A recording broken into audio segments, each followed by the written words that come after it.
Ian and Leona here. Another day in Los Angeles. Another day. Is what I always say. I always say that because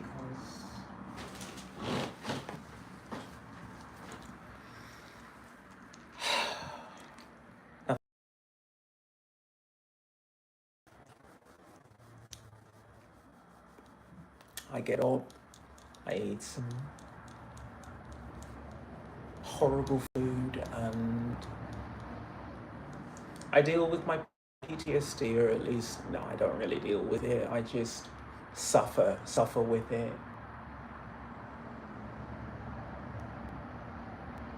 I mean, America does pay me for being completely traumatized, paralyzed when it comes to doing anything with my life. And I know that anything I want to do is soul draining, life draining, life threatening in some cases, but I don't live a life here. I don't.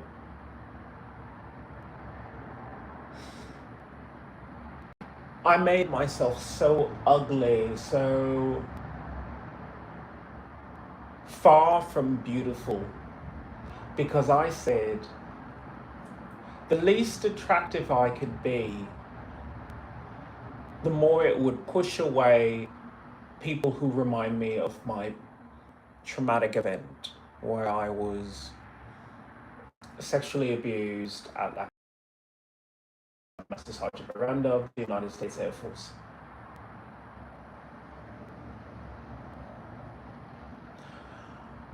But it doesn't work.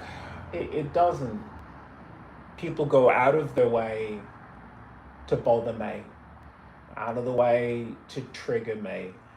And I know in most of the cases, it seems as if it's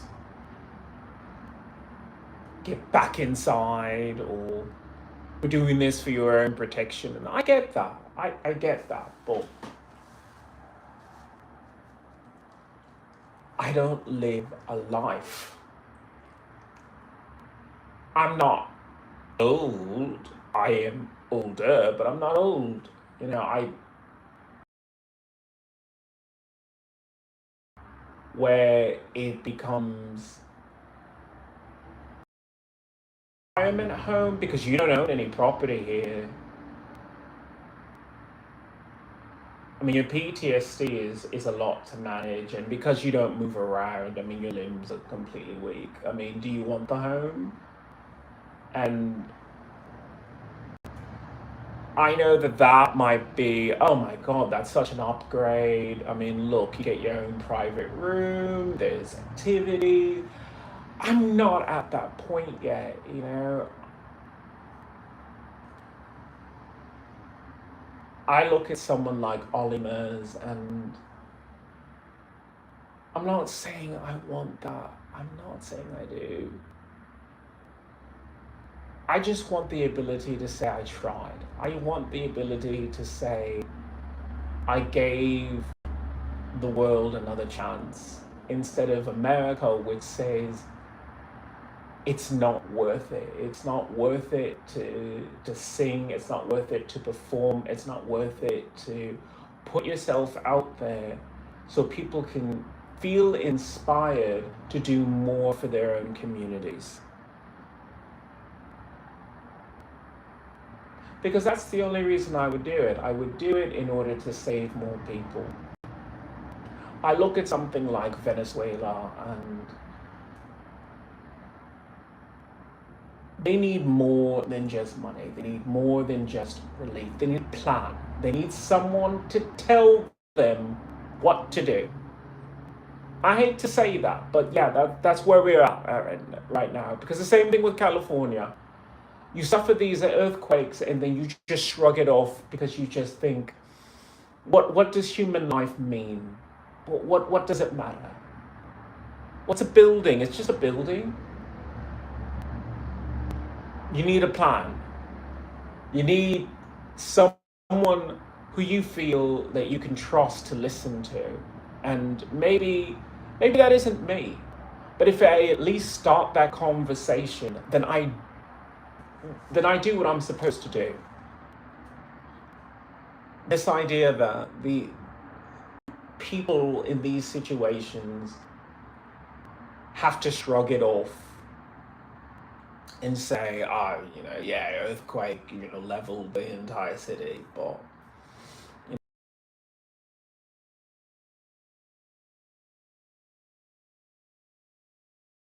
yeah, funerals every day.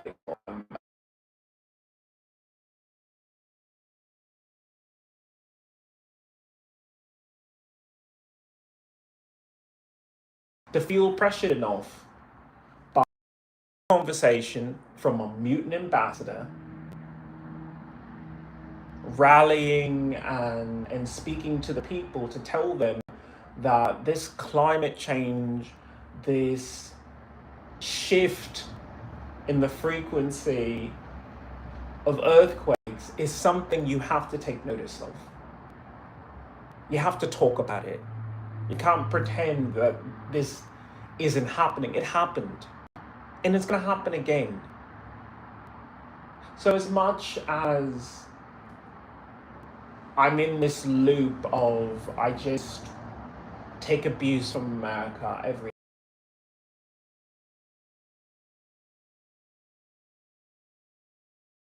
song nobody listens to, whatever.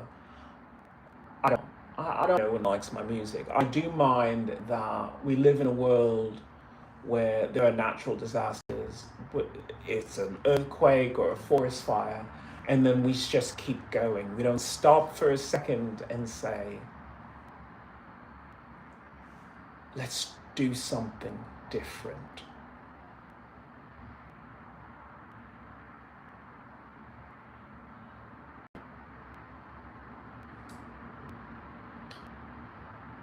So I can't stay here. I feel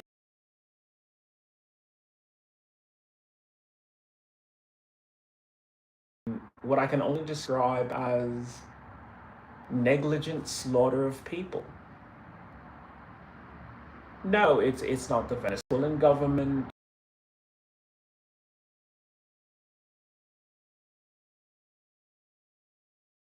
Out of their houses and out of their cars and whatever.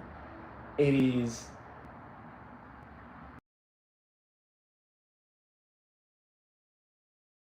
and then you snap back. The resilience of the human spirit is wonderful when it comes to dealing with tragedy. But if you're not learning, if you're not growing or growing a backbone to say, no, this is wrong, then there is a problem. And I think that's one of the problems that I have with America. We're celebrating the 250th, but we're not saying 250, yeah, I guess that's going to happen no matter what, but 251, 252, when are we going to be represented? I mean, if you don't want America to end, fine, I get that, but do you want to be a part of it? Because if you don't feel like you're a part of it, then we should talk about it. Not everyone has the luxury to leave, and I guess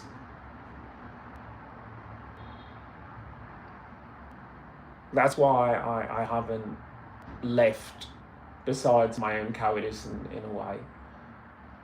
Because I thought if I stayed long enough, maybe people would want change. Maybe people would want to speak up and be a part of the country that they say make America great again.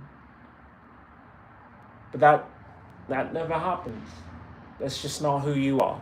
And who I am is someone who says the only way to make that happen is to see what's out there, come back with some knowledge, and make it happen. I can't free people who don't want to be free. I say this to myself and I say this to hear it. I can't free you if you don't want to be free. If you just want to be miserable day in, day out, That's your choice. It's not my choice. I made a decision today and I'm going to have to live with it. I'm going to have to live with the pain and the regret that comes with that. And I'm going to cry every day because of what I'm willing to give up in order to make sure that there's a brighter future, to make sure that there is a future.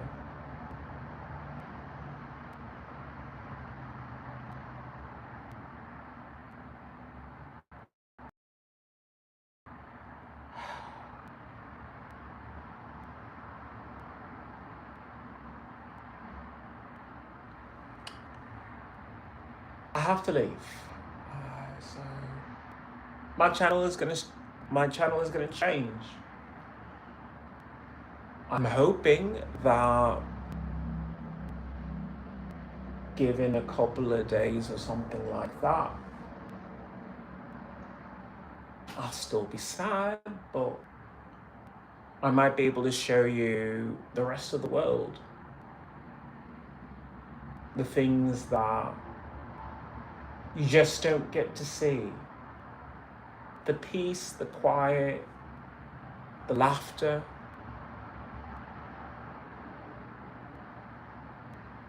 The camaraderie.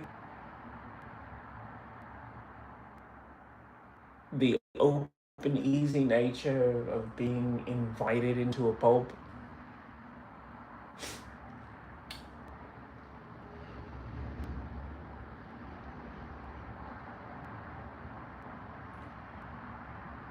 I'm heartbroken. I'm heartbroken to have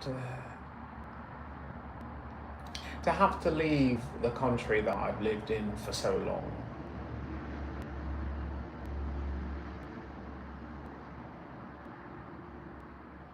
But I'm being abused. I'm being abused here. And in most cases, yeah, I guess it's just me abusing myself. I'm a grown adult. I can leave.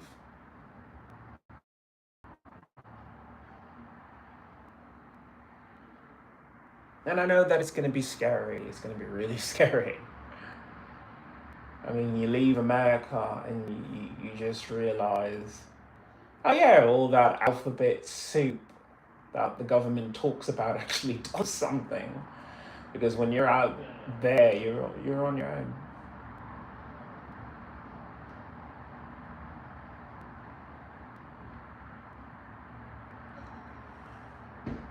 But I just can't do this anymore. I can't.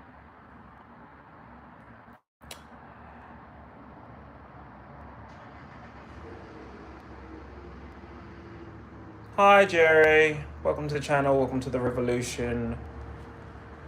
I saw Clint in my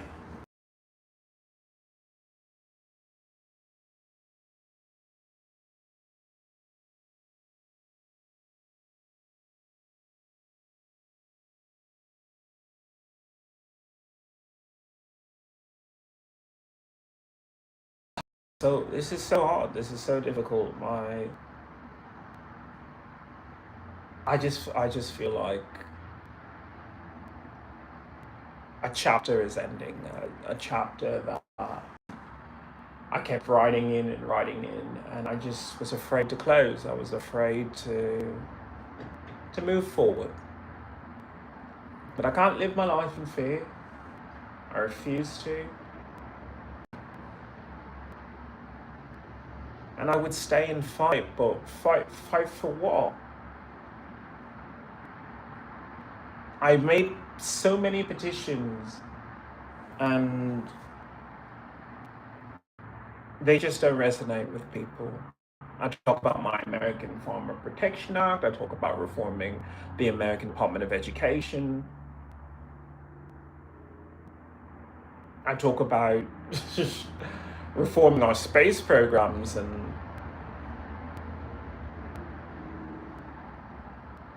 people don't see the everyday benefit of it, I guess.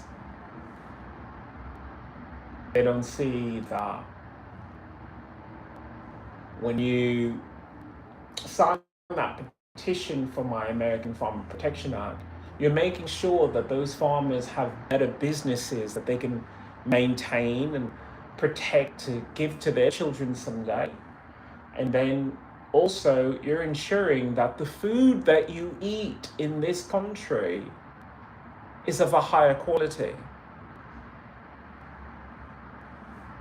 free from heavy metals, pesticides.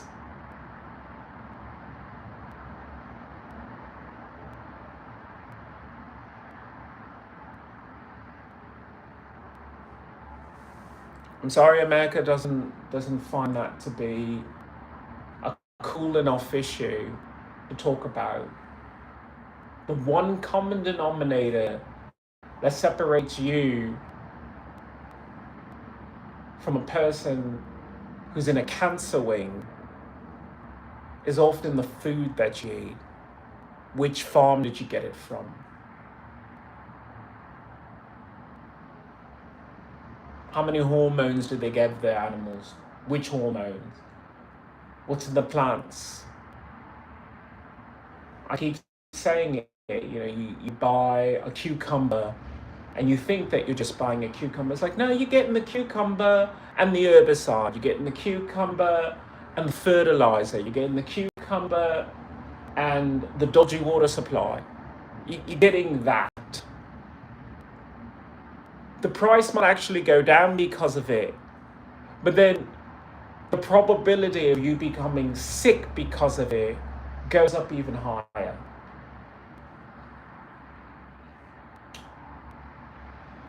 But please, let's continue on with mess with a veteran.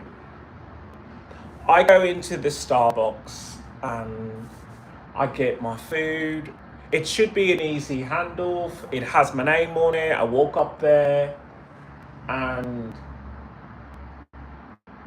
they leave items that I purchased out my bag. They don't even mention it to me, which almost makes me think either you're the laziest people on the planet or you want me to talk to you.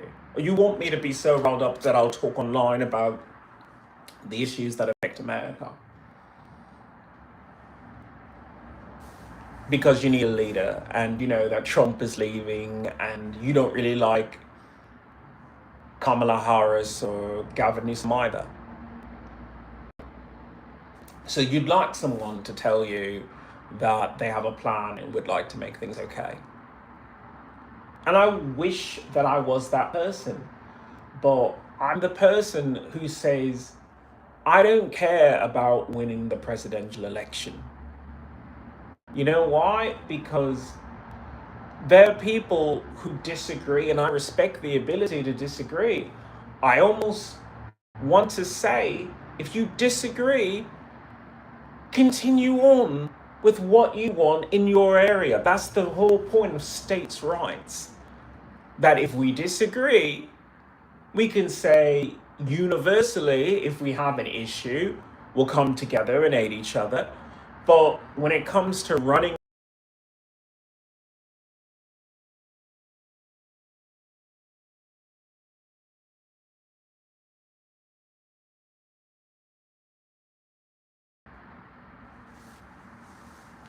I'm for things like legalizing LSD and psychedelics in a therapeutic and religious environment only.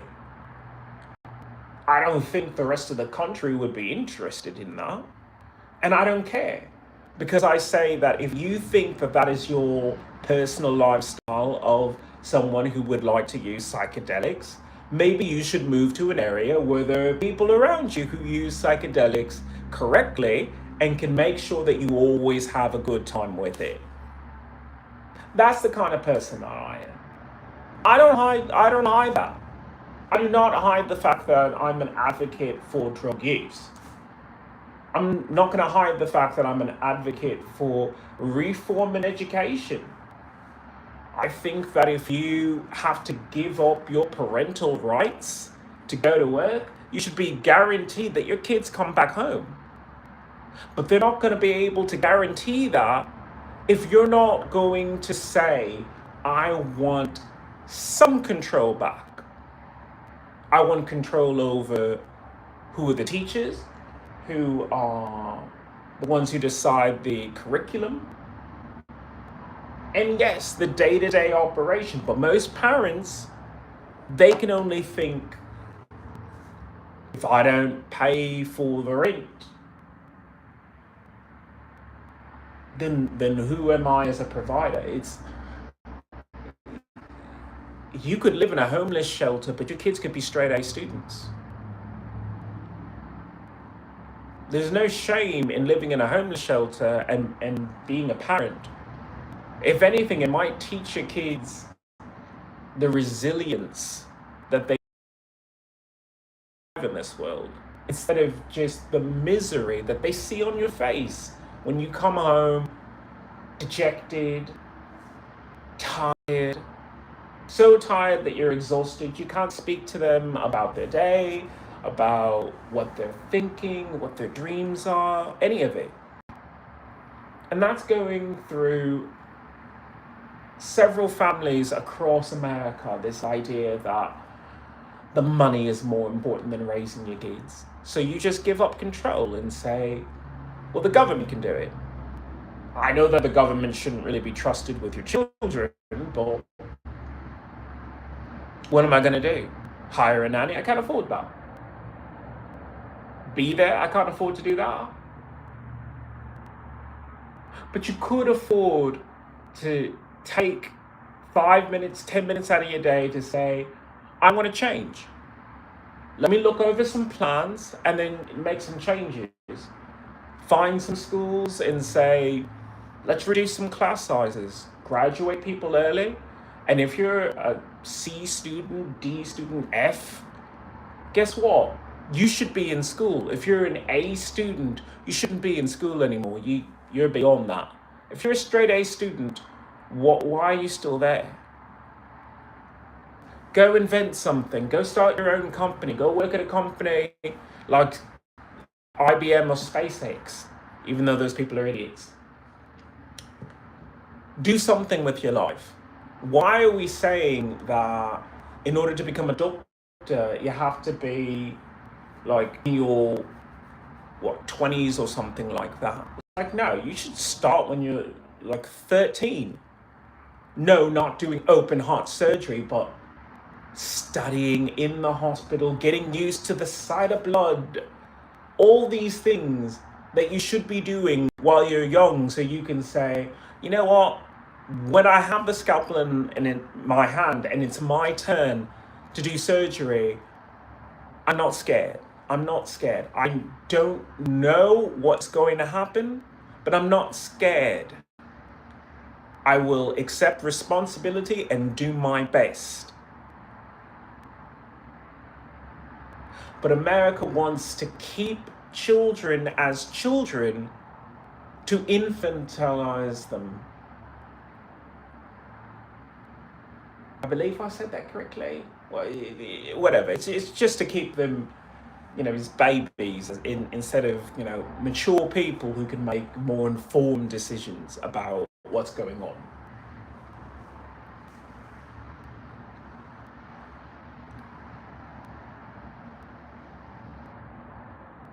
What a beautiful thing would it be to spend from like 13 to like 23, 24 as a doctor,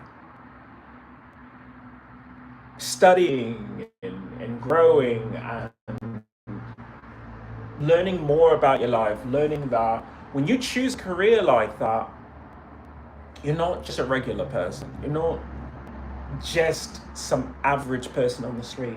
You're a functional person who needs to be functional at all times. You've got to mind it, you've got to mind your finances. You've got to mind your law. You got to take care of patient care, speak to families, all these social skills and business skills that you need to be up on, and you need the practice. And the only way you can get practice is if you're doing it. If you're worried about something stupid like the fucking prom when you're a straight A student, it's just get the fuck out. I mean, I keep using, medicine, but you could be a lawyer. You could do anything with your life. Or, you could just be a car mechanic. There's no shame in that.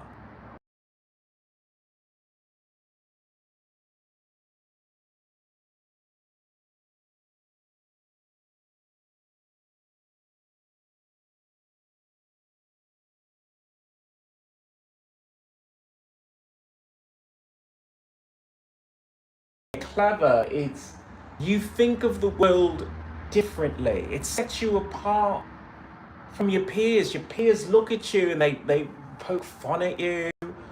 They bully you.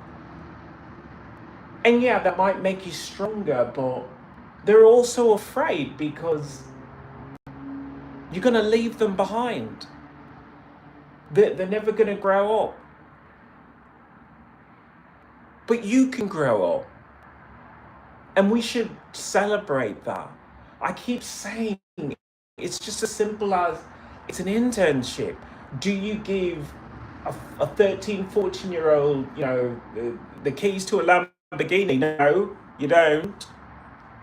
But maybe you say, here's a manual. Here's a make, stick or something like that. Practice that. Here's some pedals. They're not attached to anything, but you could practice that. Some of the skills that doctors are using now, they're using robotics. They're using ultrasonics. They're using spectrometers just to get the elements of cancers or of genes and things like that, to get the sequence. All of these amazing things, skills that it takes extra time to learn. You want to be a faith healer as well as a doctor? There's a niche for that. And maybe some people would actually respond better to it. But that takes time. And you know who has time? Kids. But America doesn't want to change.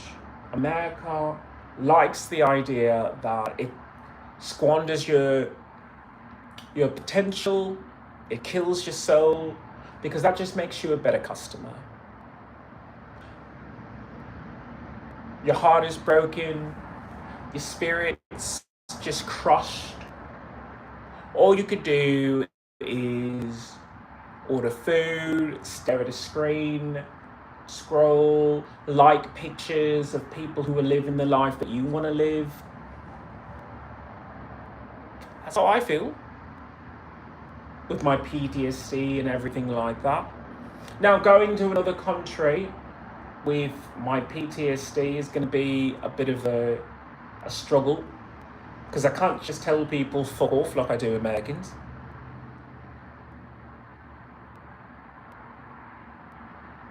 But I'm willing to take that chance that whatever bullshit America is trying to put me through, I can say no thank you if I need to. Or, do you need some help? Should I call 111? Should I do that?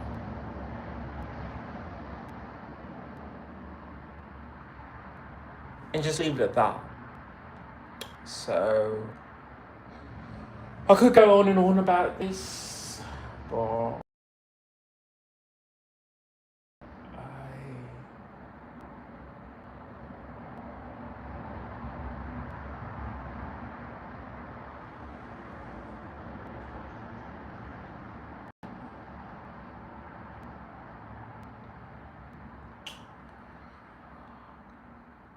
I made my decision. Yeah, I wish that things were different. I do. I wish America wanted to grow and change for the better instead of sinking into degeneracy. And when I say degeneracy, I do mention things like enforcing in Texas, teaching the Bible. Now, I know that there's a lot of people who say, well, I mean, you should be doing that. And it's, no, that's not what a school is for. You want that, you have a seminary.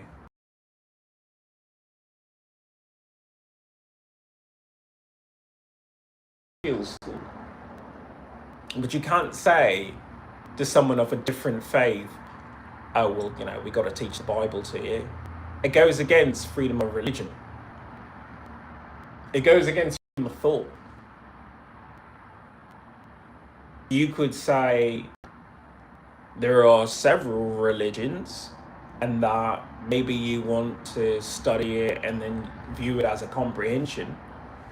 But if you're just saying this is what happened and this is fact, it's like, that's not what school is for. Teach that in your own way, teach that in your own place.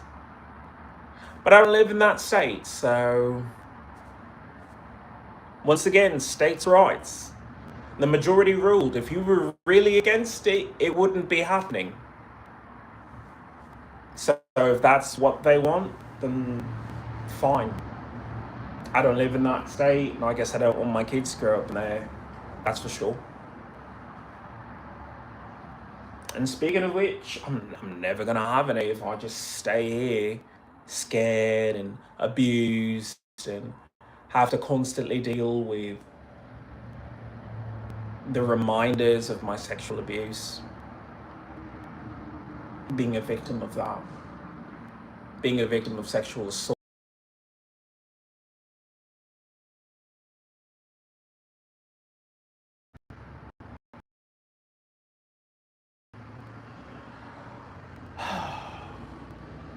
I can't do this today. I really can't. So, my name's Ian Iliona. I'm an environmentalist, human rights activist. I'm a mutant. I'm a werewolf. I'm an alien. I'm a veteran with PTSD from military.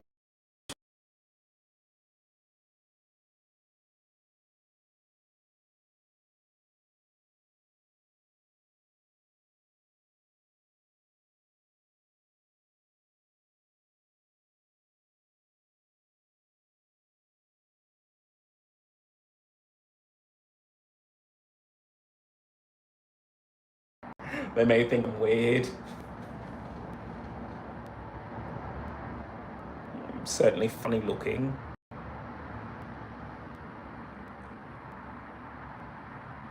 But then I might just listen to the wind blow and think, I needed this quiet. I needed this space. Away from whatever the misery that I would have experienced if I stayed here. The whole idea that Starbucks lost an item so I would have an excuse to talk. No, thank you. I mean, I understand that. How else do you get normally introverted people to fucking open up their mouths? Especially someone with this big mouth like I do. I certainly have a big mouth. But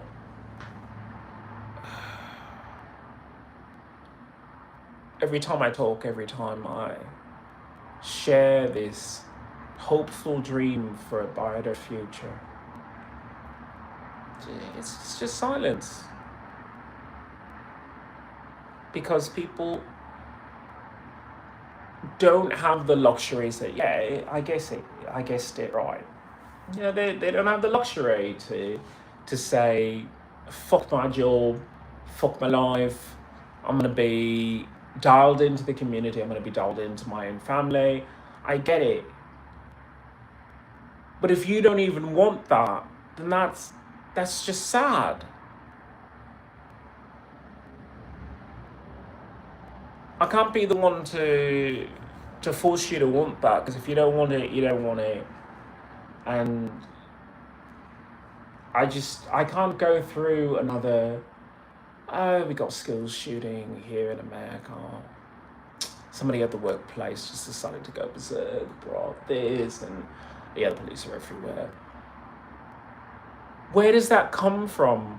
Besides the hurt and the pain that is ingrained into your psyche from a place that is so overcrowded and filled with torture and misery. Some people are fucking psychopaths, but some people are just bent.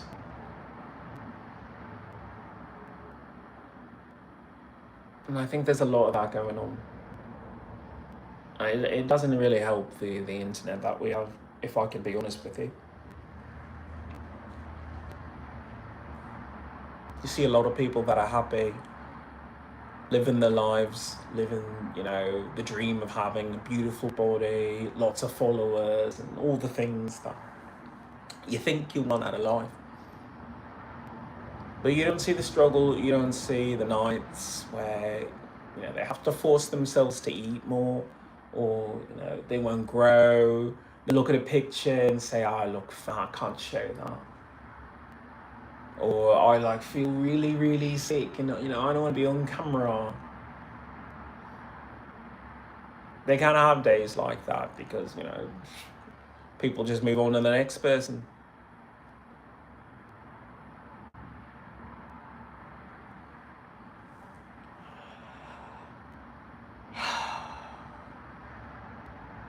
I wish America the best.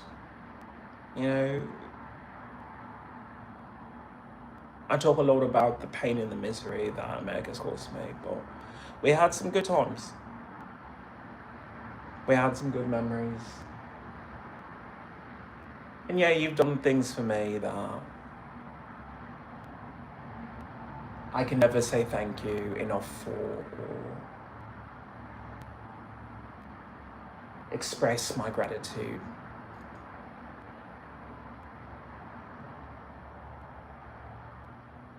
Take care of yourselves. And if you need me, really, really need me, I'll be there somewhere. I hope to see you on the next podcast.